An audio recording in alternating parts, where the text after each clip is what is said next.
Assalamu alaikum and very good morning Oxfordians. How are you? Hope you all are doing very well.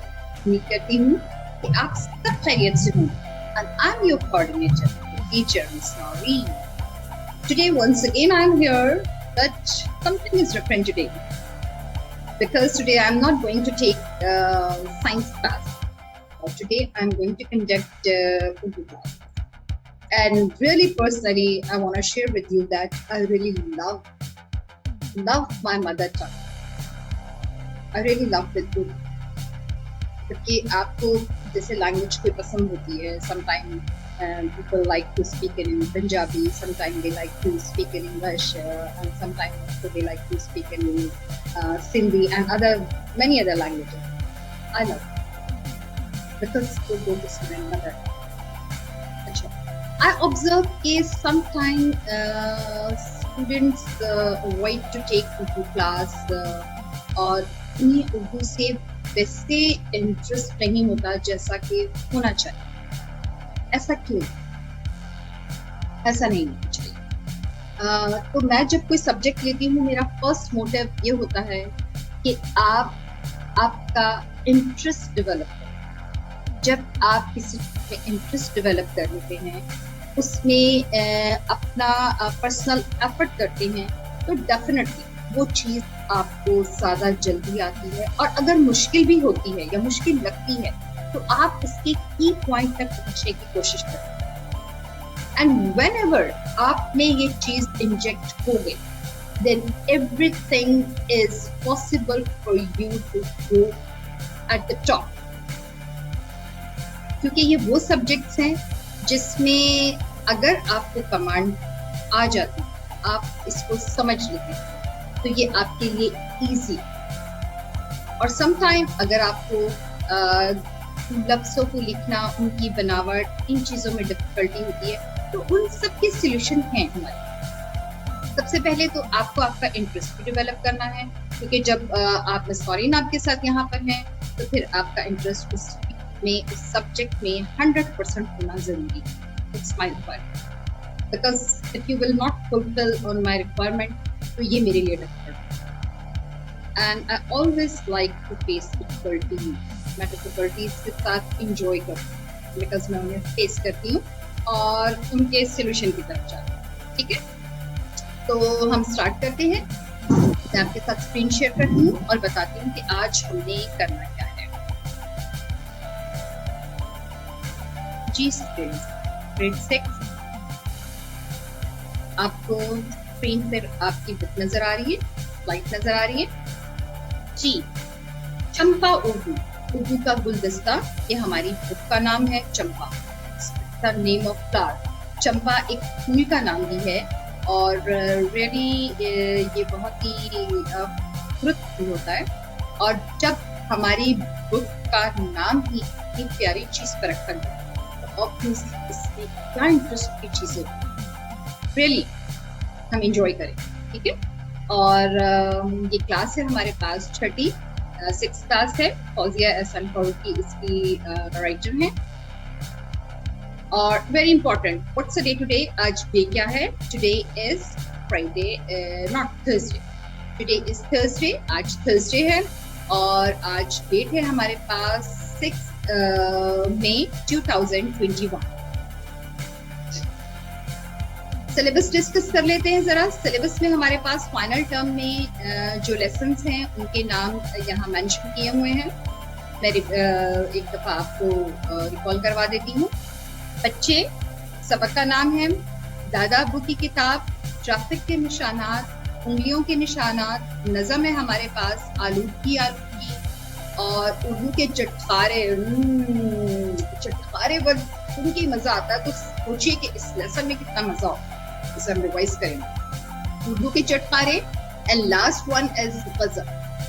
Teacher ने आपको final term के बच्चे, दादा अबू की किताब, ट्रैफिक के निशानात, उंगलियों के निशानात, नज़म आलूगी, उर्दू के चटखारे कंप्लीट करवा.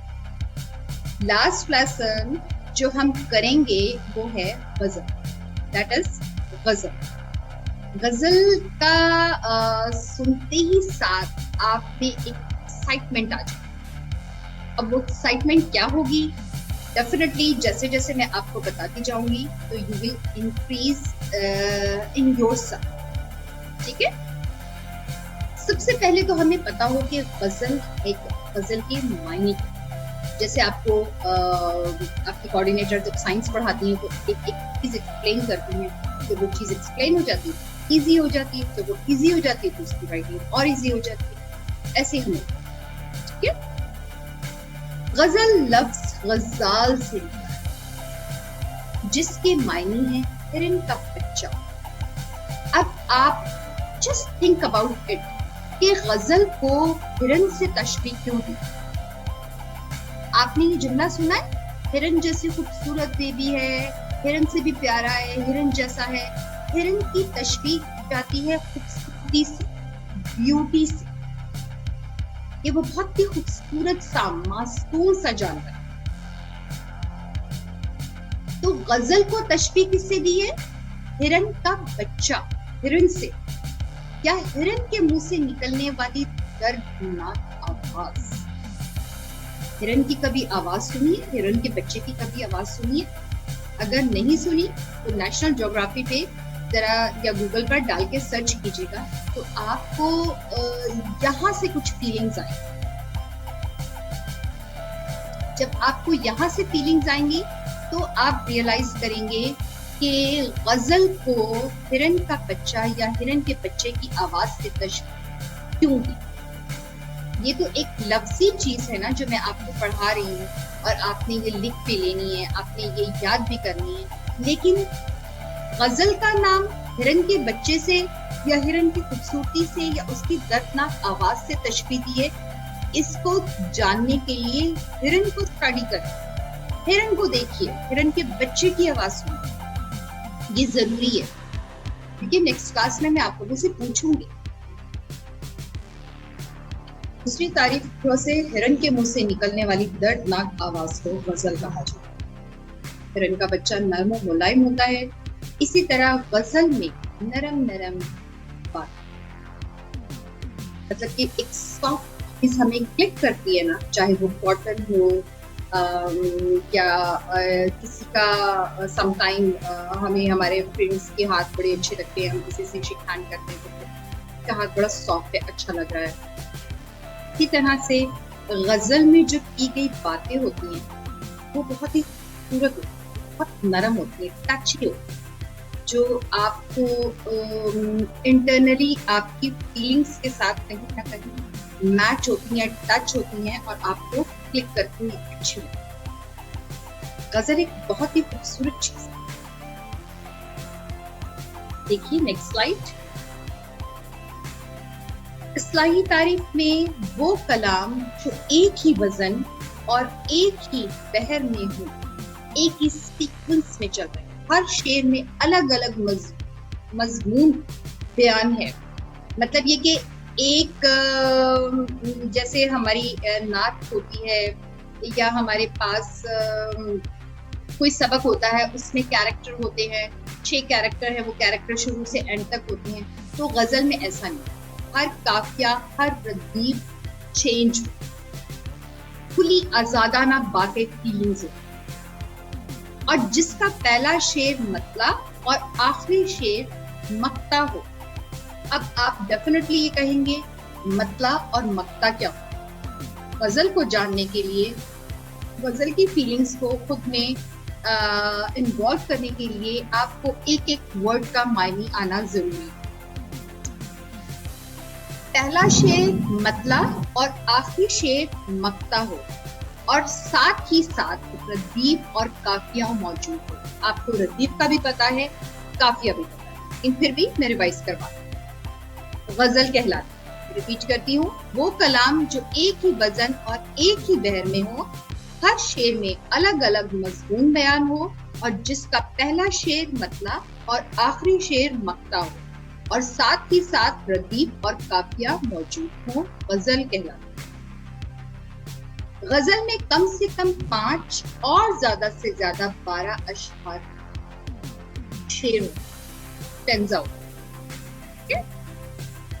मतला क्या हो?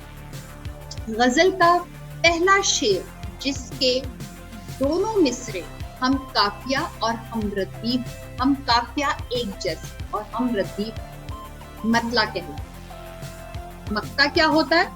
गजल का आखिरी शेर जिसमें शायर अपना तखल्लुस इस्तेमाल करता है। जैसे मेरा तखल्लुस एक खास नाम है, तो इस तरह से गजल में शायर जो है अपना आखिरी शेर, अपना तारुफ, अपना तखल्लुस इस्तेमाल करता है, उसे मक्ता कहते हैं। तो क्या कहलाता है? मक्ता कहलाता है। मतला क्या होता है? गजल का पहला शेर जिसके दोनों मिसरे हम काफिया और हम रदीफ है। हम काफिया, हम रदीफ। अभी तक रदीफ क्या होता है? वो अल्फाज या अल्फाज का मजमुआ जो हर शेर के आखिर में दोहराया जाता है, जो हर शेर के आखिर में दोहराया जाता है, रदीफ कहलाता है। जब हम गजल पढ़ेंगे तो हम देखेंगे कि काफिया कहाँ पर है, रदीफ कहाँ है। अभी आप इनकी डेफिनेशंस को यहाँ मेमोराइज करें, समझने की कोशिश। काफिया क्या होता है? काफिया उन हरूफ व हरकत के मजमुए को कहते हैं जो हम आवाज हो। हम आवाज, पीजी नर्सरी केजी के बच्चे जो है ना, उन्हें भी टीचर सिखाती है कि हम आवाज कौन से करते हैं। ठीक है? काफिया उन हरूफ व हरकत के मजमुए को कहते हैं जो हम आवाज होते हैं मगर अल्फाज बदले होते हैं। काफिया रदीफ से पहले होता है। काफिया बाद में है, रदीफ पहले। काफिया रदीफ। ठीक है?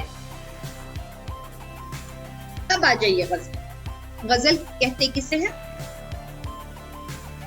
जवाब गजल गजाल से निकला है, निकला हुआ शहद है जिसके मायने हिरन के हैं। रिपीट के, हिरन के हैं। गजल को तशबीह किससे दी गई है? हिरन से। हिरन की खूबसूरती से, हिरन की दर्दनाक, हिरन के बच्चे की दर्दनाक आवाज से, नर्मो मुलायम से, सूरती से। गजल एक मकबूल तरीन सनफ शायरी है जिसके लग़वी मायने औरतों से बातें करना है या औरतों के मुतल्लिक बातें। अब जैसे जैसे आप बड़े स्टेप्स, बड़ी क्लासेस में जाएंगे तो ये चीजें आपके सामने और आएंगी।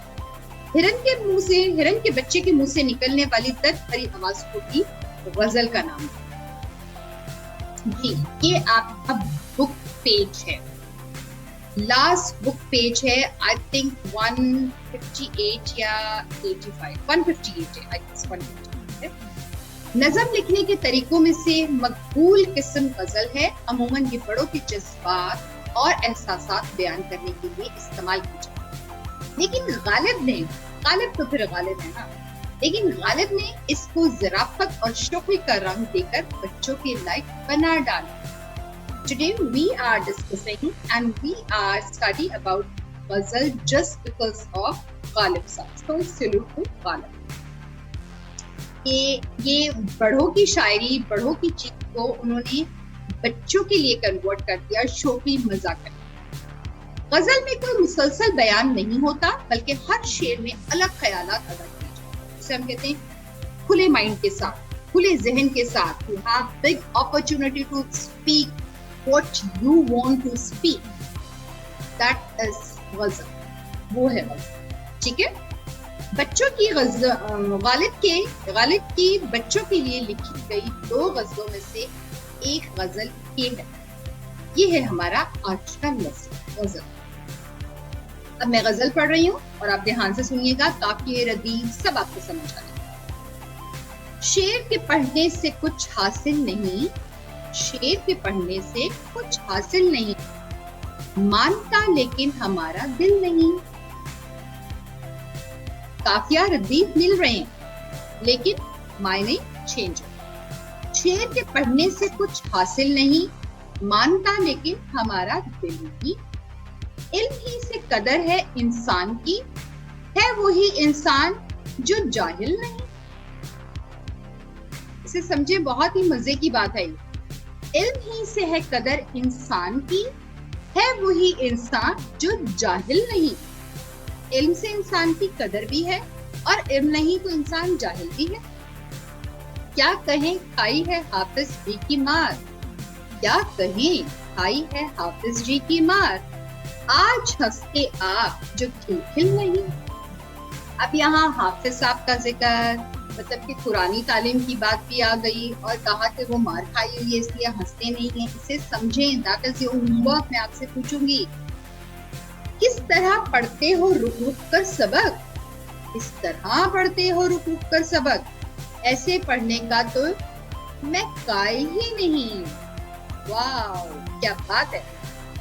ये एक शेर है जिसमें शायर कहता है किस तरह पढ़ते हो रुक रुक कर सबक, ऐसे पढ़ने का तो मैं कायल नहीं।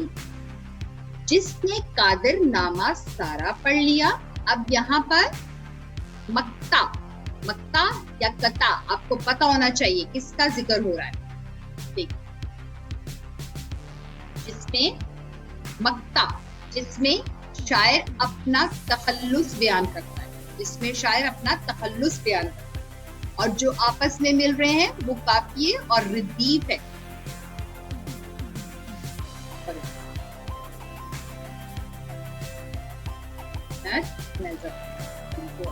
शेयर कर लूं।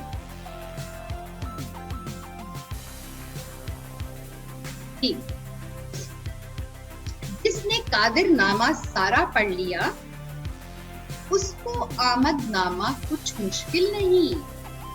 जिसने कादिर की लिखी हुई गजलियात पढ़ ली और आपने जो सबक था कादिर नामा वो पढ़ लिया, उसको आमद नामा कुछ मुश्किल नहीं।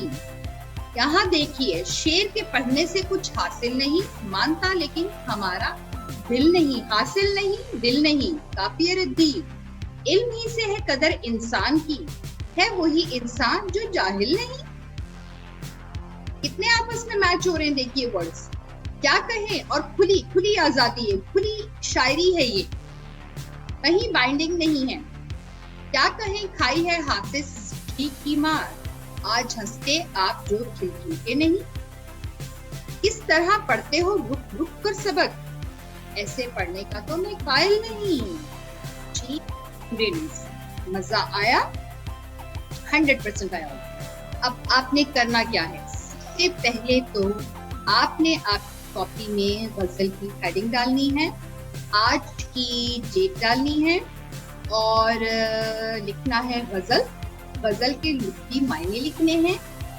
फिर आपने गजल की तारीफ लिखनी है, फिर आपने उसकी इत्ताही तारीफ लिखनी है, फिर आपने मतला और मक्ता क्या होते हैं ये लिखना है, फिर आपने रदीफ की डेफिनेशन लिखनी है, फिर आपने काफिये की डेफिनेशन लिखनी है, और उसके बाद आपने खुद अपनी एक आजाद गजल लिखनी है। चाहे अब इसमें मैंने आपको एक बहुत खास चीज बताई, गजल में कम से कम 5 और ज्यादा से ज्यादा 12 अशार, तो आप 5 अशार की गजल लिखेंगे। कितने अशार की गजल लिखेंगे, 5 अशार की। आपकी बुक की जो गजल है वो कितने अशार की है, 1 2 3 4 5, ये भी 5 अशार की। तो आपने भी 5 अशार की आजाद गजल लिखनी है। मुझे सब बच्चों ने ये चीज शेयर करनी है पर्सनली, आप मेरे पीएम पर मुझे शेयर करेंगे गजल लिखकर। और ये जो आपको टीचर ने होमवर्क दिया है, गजल के लुत्फी मायने सबसे पहले, फिर गजल की तारीफ लिखनी है, फिर इस्लाही तारीफ लिखनी है, फिर मतला क्या है, मक्ता क्या है ये लिखना है, रतीब क्या है ये लिखना है, काफिया क्या है ये लिखना है, फिर आपको आपकी अपनी गजल लिखनी है। क्लास 6 अगर आपकी स्ट्रेंथ 2020 माशाल्लाह 40 है तो आई वांट 40 गजल्स, मुझे पूरी 40 गजल्स चाहिए। लिखिए, डोंट माइंड, इतना क्लियर मैंने आपको बता दिया कि काफिया क्या है, रतीब क्या है, मैचिंग क्या है और मक्ता और मतला क्या है। आप इंशाल्लाह आई एम श्योर कि बहुत अच्छे से लिखेंगे, not difficult for my students. ठीक है, चलिए इंशाल्लाह हम नेक्स्ट क्लास में मिलेंगे। आपके पास टाइम है, you can ask me any time if you feel any difficulty. आप जब मुझसे पूछते हैं सम टाइम तो मुझे बहुत अच्छा लगता है कि that you are taking interest, आप लोग इंटरेस्ट ले रहे हैं। We are here just to entertain you, हम यहाँ पर आपको एंटरटेन करने के लिए, आपको पढ़ाने के लिए, आपके फ्यूचर के लिए। बिकॉज कल इस कंट्री को, इस मुल्क को, इस स्कूल को, इस शहर को, हर जगह को आप ऑक्सफोर्डियंस ने संभालना है, हमने नहीं। हमारी ड्यूटी आपको संभालना है, हम संभाल रहे हैं। We are doing our job, not that's your duty कि आपने इस मुल्क को चलाना, ठीक है। और आगे बढ़ने के लिए, मुल्क चलाने के लिए पढ़ना। Inshallah, we will meet in our next class with next topic regarding related to ग़ज़ल। मुझे ग़ज़ल चाहिए, मैं भी अपनी एक अच्छी सी ग़ज़ल लिखूंगी और आपको साथ में share, but first do, okay. अल्लाह हाफ़िज़, बाय बाय।